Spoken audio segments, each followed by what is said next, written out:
네, 저는 본 말씀 통하여서 우리 진정한 변화라는 말씀으로 우리 말씀 나누기를 원합니다. 예수를 믿는다는 것이 뭐냐? 여러분, 한마디로 말하면 예수를 믿는다는 것은 결국 변화를 얘기합니다.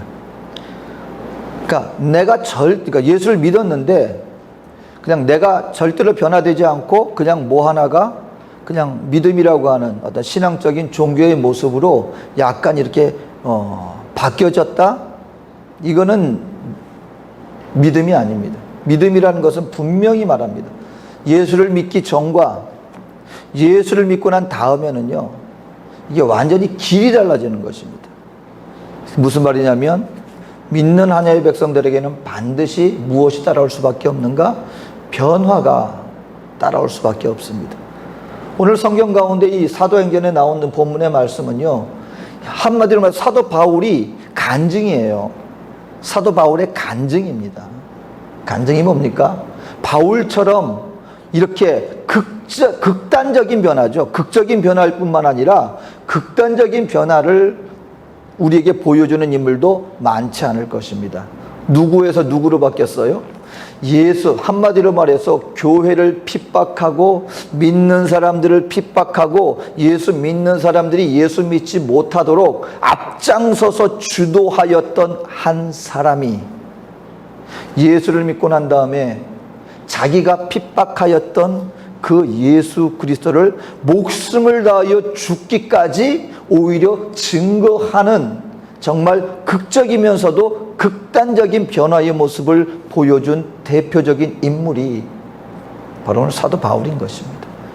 오늘 여러분, 저와 여러분들도요, 바로 이 바울뿐만 아니라 예수를 믿는 모든 하나님의 백성들은 바로 이와 같은 온전한 인생에서의 이 방향의 전환, 예수를 믿고 난 다음에 내 모든 삶의 이와 같은 변화, 바로 이와 같은 것들을 우리는 반드시 이뤄내야 한다는 것입니다.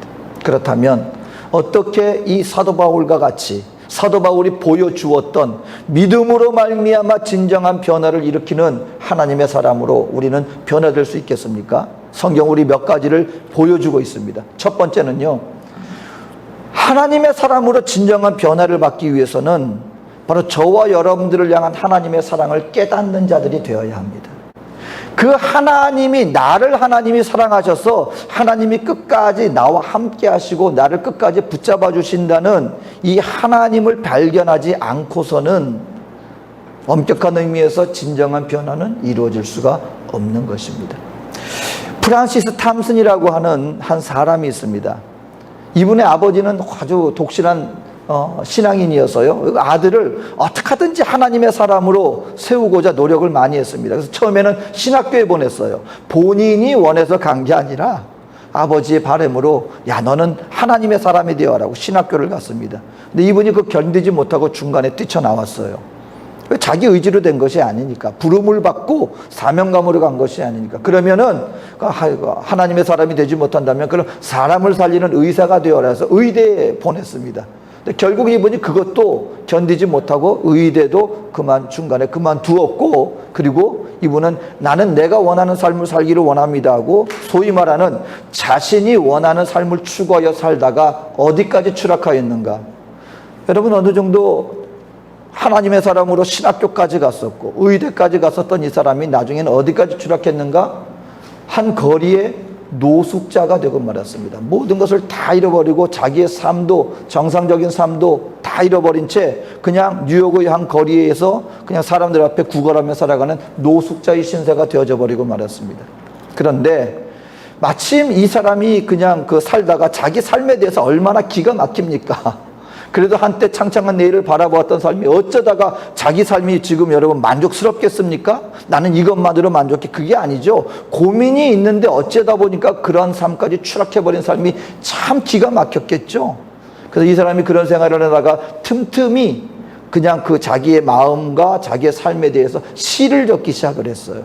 그냥 틈틈이 노트에 적었는데 마침 어떻게 하다가 이 사람을 발견한 한 출판사의 편집자가 이 사람이 뭐를 적고 있는 것을 바라보다가 한번 보여달라고 해서 보니까 이게 시를 적었는데 이게 꽤 내용이 괜찮은 거예요.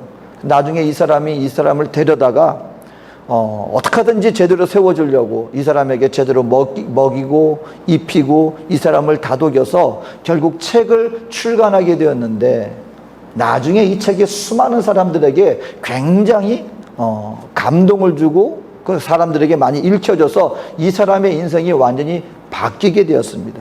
많은 사람들에게 인정받는 시인이 되고 말았습니다. 나중에 이 사람이 책을 출간했는데 그 책의 제목이 무엇이냐? 천국의 추적자. 천국의 추적자.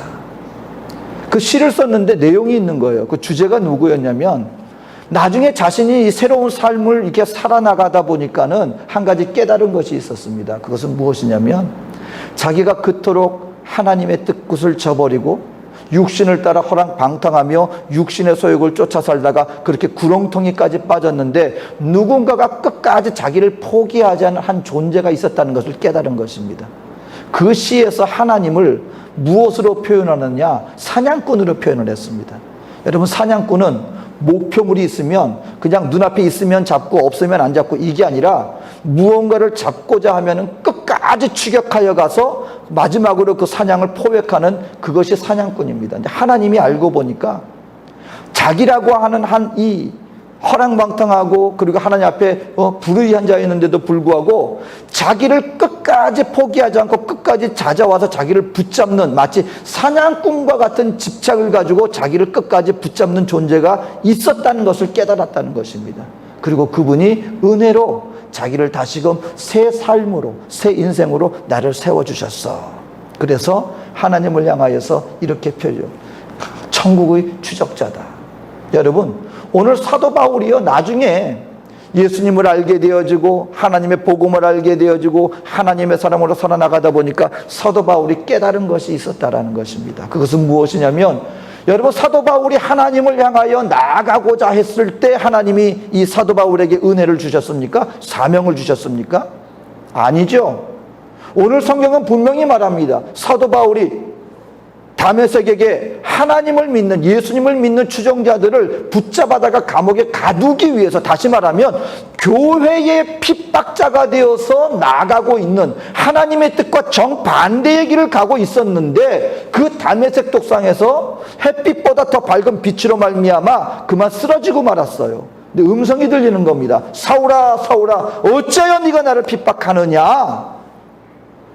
여러분, 다시 말하면 사도 바울이 하나님의 뜻을 따라 나가고자 할 때 주님이 찾아준 게 아니라, 하나님의 나라를 회방하고 핍박하는 그 원수된 자리에 있었는데 바로 그 상황 속에서 주님이 자기를 찾아와 주셨더라라고 얘기를 하고 있는 것입니다. 사도 바울은 깨달은 것이죠. 내가 이렇게 하나님의 뜻과 반대되어지고 이렇게 하나님과 원수된 자리에 있었음에도 불구하고 하나님은 나를 포기하지 아니하시고 끝까지 나를 찾아와 주시는 분이시구나. 여러분, 성경을 보세요. 성경에서 하나님은 우리 인생들을 향하여 내릴 메시지가 바로 그것입니다. 아담이 하나님 뜻에 불순종하여 나아갔을 그때, 아담아, 아담아, 네가 어디 있느냐라고 부르시는 분이 바로 하나님이셨습니다. 가인이 하나님 앞에 범죄하려고, 다시 말하면 자기 동생에 대한 질투의 마음으로 끔찍한 일을 벌이려고 작정하고 있을 그때에도 하나님은 찾아와 주셨다는 것입니다. 가인아, 가인아, 지금 죄가 네 문 앞에 있지만 너는 그 죄의 마음을 다스려야 하지 않겠느냐? 여러분, 이렇게 가인을 찾아와 주시는 하나님이시라는 것입니다. 여러분, 이 하나님의 마음을, 이 하나님의 심정을 우리 인생들에게 보여주기 위해서 하나님은 한 선지자의 삶을 통하여서 우리 인생과 하나님의 관계에 대해서 하나님이 보여주신 그런 구약의 선지자가 있습니다. 하나님이 한 번은 한 선지자에게 나타나는데 누군가에게 가서 결혼을 하라는 것입니다. 누군가와 하나님이 짝을 지어주시려고 하는 거예요. 근데 여러분, 누군가와 결혼을 하려고 하는데 기왕이면 좋은 배필을 기대하지 않겠습니까? 근데 하나님이 누구에게 가라고 얘기를 하느냐? 야, 너 저 기생에게 가서, 기생 데리고 와서 결혼해라. 아니, 하나님. 그러니까 하나님 말씀에 순종을 했어요. 기생을 데리고 와서 결혼을 했습니다. 근데 이 여인이 그렇게 자기가 험난한 삶을 살고 있는데 자기를 데려와서 부인 삼아줬으면 이제 마음 잘 잡고 잘 살아야 되는데 이 여인이 도망가는 거예요. 도망가서 또 다른 남자와 살다가 거기서 애까지 낳습니다. 근데 그 여인을 또 하나님 말합니다. 가서 데리고 와. 또 데리고 와서 용서하고 다시 잘 받아주고 잘 살아라. 또 데리고 옵니다. 그러기를 몇 번을 합니다. 아니 그럼 하나님 도대체 한 선지자, 하나님의 선지자에게 왜 이런 험난한 일을 요구를 하십니까? 근데 하나님께서 그 선지자가 바로 호세아라고 하는 선지자입니다. 아니 그 하나님 도대체 왜 이것을 이 호세아라는 선지자에게 그와 같은 일을 명했을까요? 이유는 하나입니다. 먼저 아버지의 심정을 알라는 거예요. 여러분 성경에요, 우상 숭배는 곧 간음이다 얘기를 했습니다. 우리 하나님의 백성들 한번 삶을 보세요. 우리가 정말 죄인 가운데 있었는데 하나님 우리를 그냥 불러주셨지 않습니까?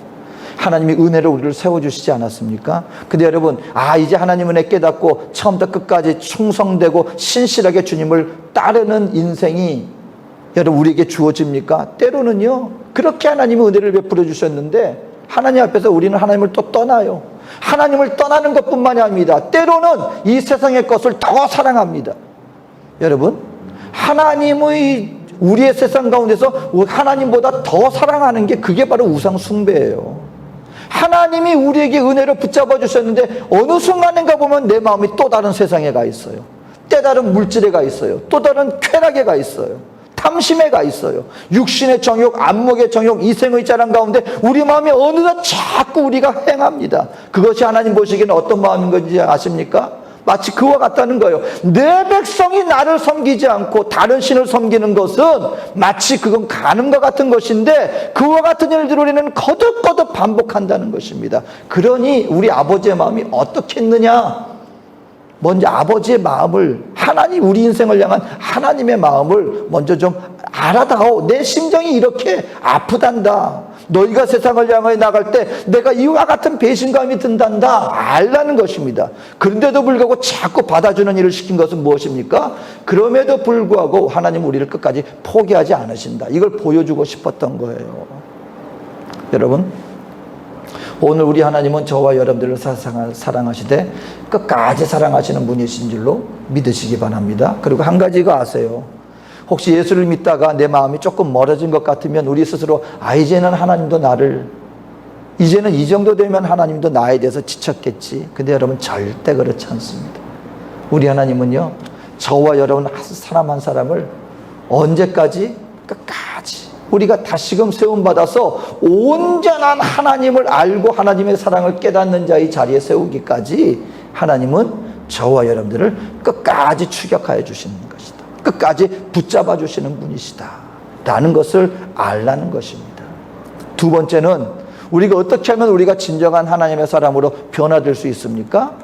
하나님 앞에서 여러분 나의 모습을 깨닫게 되어질 때 비로소 우리는 변화의 첫걸음을 내디딜 수 있습니다. 이것은 굉장히 중요합니다. 왠지 아십니까?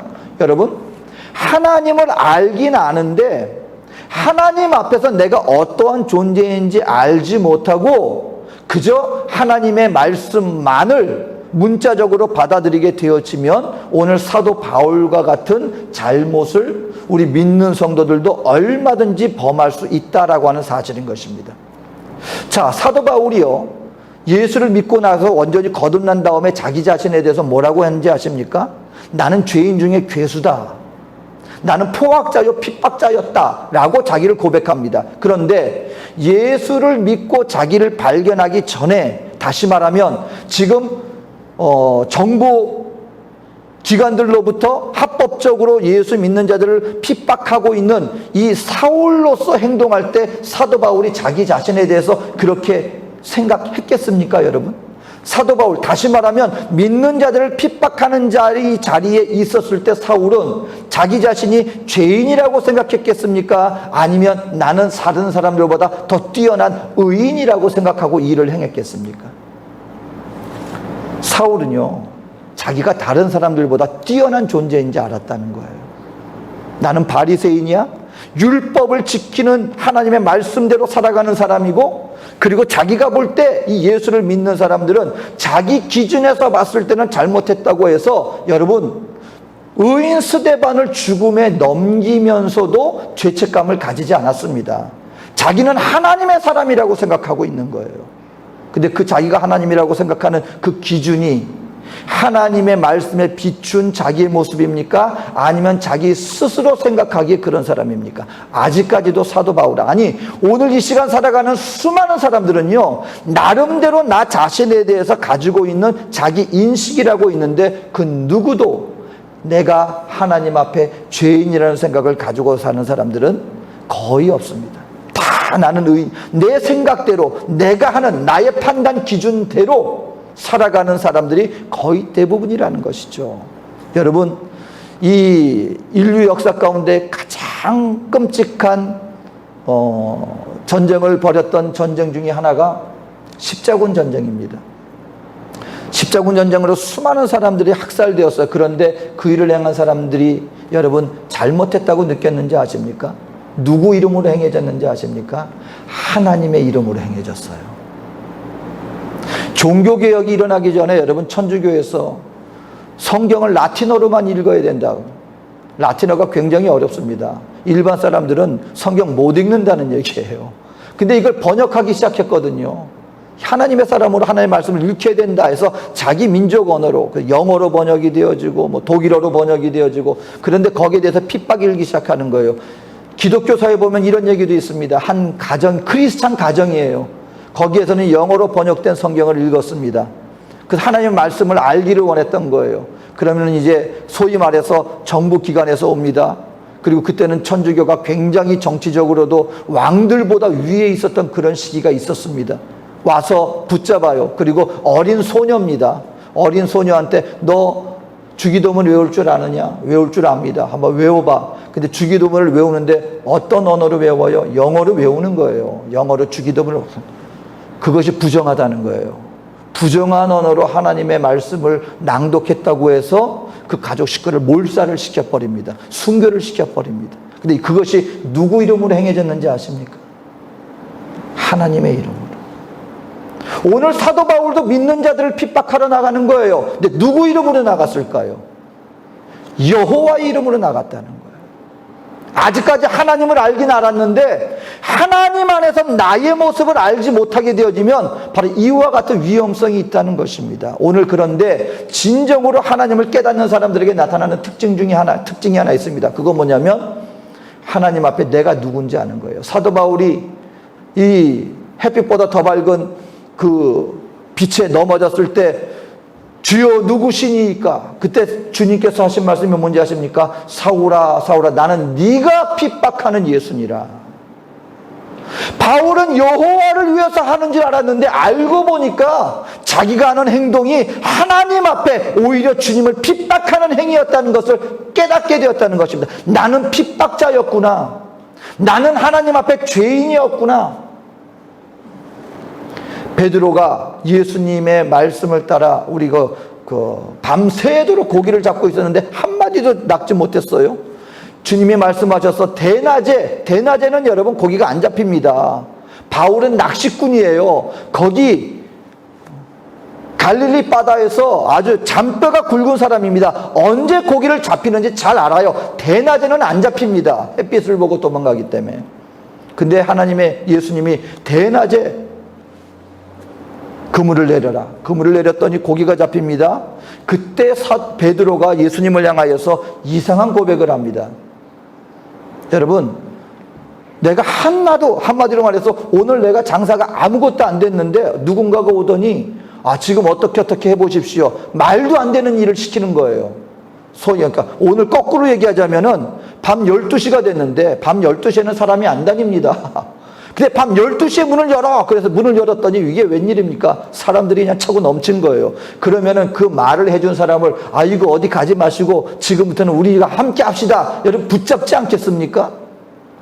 근데 사도 베드로는요 이렇게 이상하게 얘기해요. 예수님 때문에 그와 같은 횡재를 했는데도 불구하고 예수님 앞에 이렇게 말합니다. 주여 나를 떠나소서 나는 죄인입니다. 오히려 자기를 떠나래요. 왠지 아십니까? 그때 그 기적을 통하여 베드로는 예수님이 어떤 존재라는 것을 깨달은 것이죠. 이분은 사람이 아니라 하나님이시구나. 하나님 앞에서 나의 모습을 보니, 주님, 나는 죄인입니다. 내가 어찌 감히 주님 앞에 설 수 있겠습니까? 여러분, 진정한 변화는 여기부터 시작되는 거예요. 하나님을 아는 것, 진정 하나님의 그 영광의 빛 앞에 서게 되어지면 반드시 나타나지는 모습이 하나 있습니다. 그건 무엇이냐면, 하나님 앞에 서보니 나는 지금까지 나는 꽤 괜찮은 사람인 줄 알았고, 나는 내가 뭐 살다 보면 내가 뭐가 그렇게 잘못한 게 있다고 자꾸 죄인 그래, 그런 의식이 있었는데, 주님 영광의 빛 앞에 서고 보니 내가 하나님의 뜻과는 전혀 맞지 않는 내 육신의 삶을 살고 있었구나. 그것만으로 하나님, 내가 죄인입니다. 이런 사람들에게는요, 메시지가 달라집니다. 내 스스로가 의인이라고 생각하는 사람들은요, 세상 사람들을 판단하는 자리에 섭니다. 왜? 내가 낫다고 생각하니까. 그런데 주님 앞에 죄인이라고 깨달은 사람들은요, 잘못에 대해서 얘기를 하지만 한 가지는 다른 게 있습니다. 그건 뭐냐면, 나 자신도 거기에 함께 포함시켜요. 그 사람이나 나나 똑같은 죄인입니다. 그래서 판단하는 의미로 얘기하는 것이 아니라, 그 사람을 위해서 그 사람이 정말 세워져야 될 텐데 긍휼의 마음으로 함께 중보하는 기도와 같은 마음으로 함께 나눔이 되어진다라고 하는 사실인 것입니다. 여러분, 야곱이 변화되어지는 길은 바로 그것이었어요. 야곱은 자기 아버지를 속이고 자기 형을 속이고 삼촌 라반을 속이면서도 자기가 잘못된 사람이라는 것을 인정할 수 있었을까요? 저는 그렇게 생각하지 않아요. 아마 나는 성공을 위해서 나는 열심히 살고 있을 뿐이야 라고 생각했을 것입니다. 그런데 이제 뒤에는 삼촌 라반이 있고 앞에는 자기 형이 군대 400명을 데리고 온다는 얘기를 듣고 혼자 야복강에 가서 천사와 씨름을 할 때 천사가 묻습니다. 야곱, 네 이름이 뭐냐? 네 이름이 뭐냐? 여러분, 야곱이 이름 뜻이 무엇인지 아시죠? 속이는 자라는 뜻이에요. 야곱이.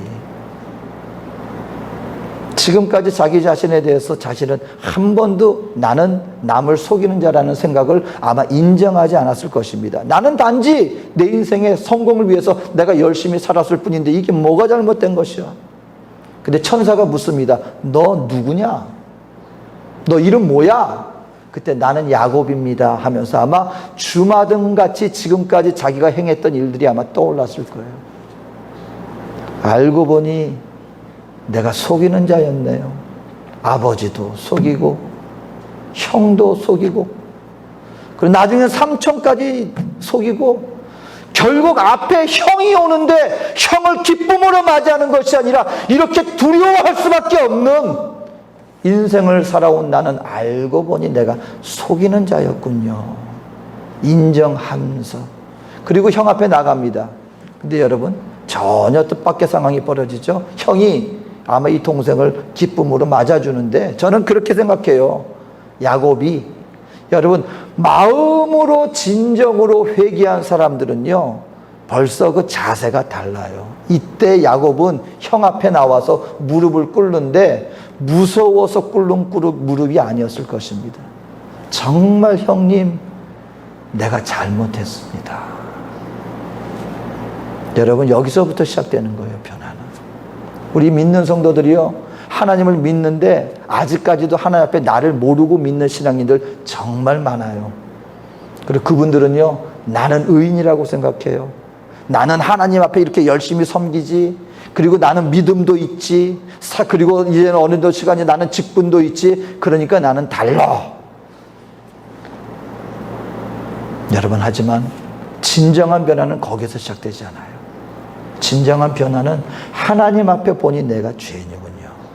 이걸 내 마음으로 깨닫는 자들입니다. 그리고 그 다음에 나타나지는 모습이 있어요. 그런 사람들의 특징은 그 다음부터 자기 뜻대로 살지 않습니다. 하나님의 뜻대로 살아갑니다. 오늘 사도 바울이 주님 앞에 쓰러지고 난 다음에 한 말이 뭔지 아십니까?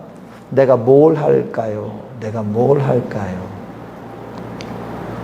지금까지 바울이 한 꿈에도 생각지 않았던 일입니다. 바울은 자기 뜻대로 했지 누구 상대방의 의견을 듣고 그 뜻대로 하는 사람이 아니에요. 자기가 옳다고 여기면 그냥 행하는 사람이에요. 내가 보기에 내 뜻대로 내가 행한 대로, 왜냐하면 내 생각이 다 맞다고 생각했기 때문에. 근데 사도 바울이 오늘 여기서부터 한 가지 달라집니다. 주여 내가 무엇을 하리이까. 사랑하는 성도 여러분, 오늘 이 시대야말로 저와 여러분들이 하나 앞에 생활에 나가야 할 삶의 자세입니다. 무엇입니까? 여러분, 하나님은 저와 여러분들을 사랑하실 때 끝까지 사랑하시는 분이신 줄로 믿으시기를 주 이름으로 축원합니다. 그 하나님 앞에서 나 자신의 모습을 바라보십시오. 그리고 하나님 앞에 정말 이와 같은 나를 받아주신 하나님이 정말 나의 하나님이시라면 이때부터는 내 인생의 주인의 자리에 끝까지 하나님을 모셔놓으십시오. 그것이 무엇이냐? 무슨 일을 행하든지 간에 여러분 기도와 함께 하십시오. 하나님, 내가 어떻게 할까요? 내가 이렇게 할까요? 내가 저렇게 할까요? 세상이 주는 음성대로 나가는 것이 아니라 하나님이 우리에게 원하시는 그것을 믿음으로 한 걸음 한 걸음 나가다 보면 저와 여러분들은 어느 순간 나도 모르게 누가 돼 있다? 내 안에 예수의 형상이 새겨진 하나님의 사람으로 거듭난 하나님의 백성이 되어져 있을 것입니다. 바라기는 여러분, 오늘 사도 바울의 변화와 같이 저와 여러분들도 하나님을 만나고 주 안에서 나를 발견하고 주님의 뜻대로 살아감으로 말미암아 하나님이 원하시는 이 바울과 같은, 바울이 처음부터 그렇게 확 변화됐다기보다는 바울은요 한 걸음 한 걸음 나가다 보니 하나님의 사람이 될 수 있었습니다. 그와 같은 하나님의 사람이 되어지는 저와 여러분 되어지시기를 주의 이름으로 축원드립니다. 기도하겠습니다. 사랑해 좋으신 아버지 하나님, 하나님의 음성을 듣고 주님의 임재 앞에 서기를 원합니다. 주님 앞에 나를 발견하는 것은 우리 인생 가운데 내가 이제 새 사람으로 새 인생을 향하여 나가는 첫걸음이 될 것입니다. 오늘 이 시간 주 앞에 나와 무릎 꿇고 주 예수 앞에서 우리 모든 심령들의 주인이 되어서 이제는 내 뜻대로 사는 것이 아니라 하나님의 뜻대로 살아감으로 하나님의 거룩한 아들로서 변화되어지고 영광의 자녀로서 살아나가는 우리 믿음의 백성들 다 되게 하여 주시옵소서. 함께 하실 주님의 사랑과 은혜를 감사드리며 예수님 이름으로 기도합니다. 아멘.